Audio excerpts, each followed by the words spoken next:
진에어 27만 2,450회 항공운항 면허 취소에 대한 최종 결정을 잠시 미룬 국토교통부가 향후 징계 카드를 꺼낸다고 해도 진에어 측은 수년에 이르는 장기 소송전을 거쳐 운항을 계속할 전망이다. 조양호 한진그룹 회장의 딸이자 미국 국적의 조현민 미국명 조에밀리 리 전 진에어 부사장의 항공법 적용을 놓고는 의견이 갈린다.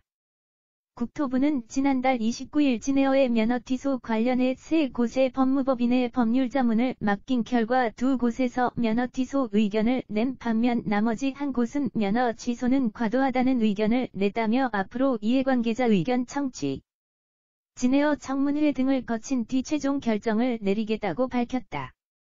2달 가까이 유예 시간을 갖게 되는데 징계 처분 후 진에어의 행정소송 제기 가능성에 대해서도 국토부 내부에서 의견이 오갈 것으로 보인다. 진에어 측은 조 전 부사장이 이미 등기임원에서 물러나 위법 사항이 해소됐는데 소급 처벌하는 것은 행정권 남용이라는 입장이다. 조 전 부사장이 지난 2010에서 2016년 진에어 등기임원에 이름을 올린 사실이 드러나자 조 전 부사장의 임원 등재는 외국인은 국적항공사 등기임원이 될 수 없다는 항공법을 위반한 것은 물론 항공운항 면허 취소 사유에 해당한다는 목소리가 나왔다.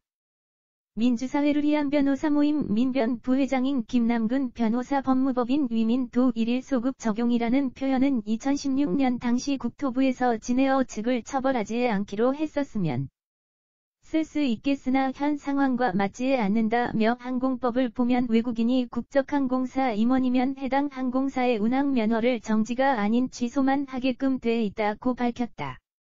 대한변호사협회 수석대변인을 지낸 최진영 변호사 법무법인 이경는 항공안전법 제10조 1항 1호는 외국인 개인에게 사업자 등록을 줄 수 없고 5호는 외국인이 등기상 대표이사이거나 등기임원 수의 절반을 넘는 법인의 항공운수 면허를 줘서는 안 된다고 해석된다며 면허를 받은 것은 진에어 법인으로 5호를 적용받는다.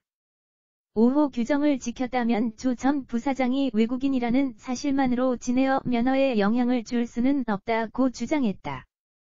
국토부의 면허 취소 처분이 있어도 진에어에서 소송을 제기하면 사안은 장기 국면에 들어갈 가능성이 크다.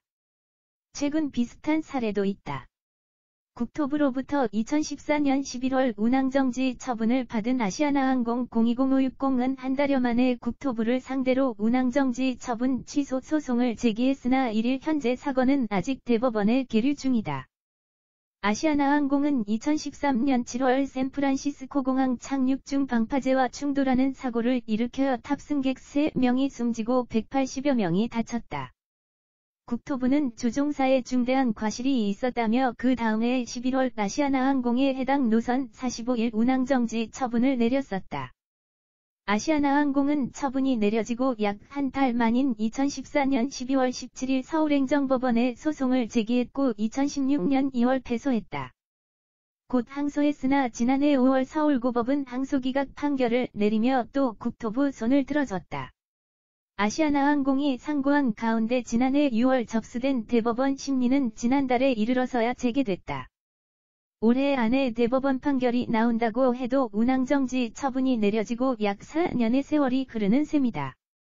진에어 행정소송 제기 가능성에 대해 김 변호사는 당연히 법적인 권리이기 때문에 행정소송을 청구할 수 있다. 다만 법원에서는 현재 진에어 고용 근로자들 처리 등 면허 취소로 파생되는 여러 문제에 대해서 고민할 가능성이 높다고 전망했다. 최 변호사는 취소 처분을 받는다면 진에어 쪽에서 행정소송을 제기할 가능성이 매우 클 것이라고 바라봤다.